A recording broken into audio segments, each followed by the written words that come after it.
how to troubleshoot the classic FRM module problem on BMW. The FRM module is in charge of the foot rest module on BMW, and the e-chassis encounters a lot of problems with this module. Today, I'm going to lead you all the way through how to troubleshoot the problem with the Xtool device. Let's go.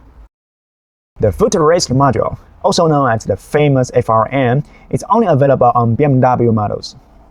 It's in charge of the interior courtesy light, the headlight, and the windows, etc. Actually, it's not always that troublesome.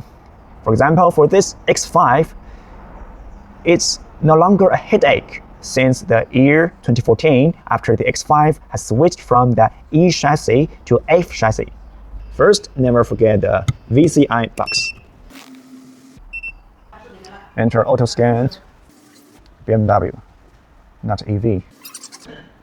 After confirming the vehicle information is correct, click OK to proceed. Click Automatic Scan to perform a full vehicle scan and wait patiently for it to complete.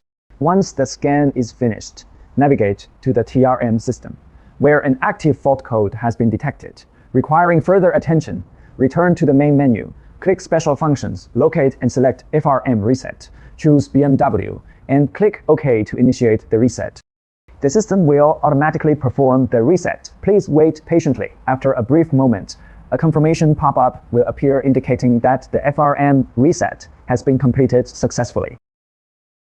After the entire process, if you still realize the problem still persists, no worries, you just need to check the corresponding circuits physically. After all, the FRM module problem is not a very big headache. Especially when you have the Xtool device, you can figure it out super easy. If you want to learn more hardcore car repair tips, don't forget to like, share, and subscribe. See you next time.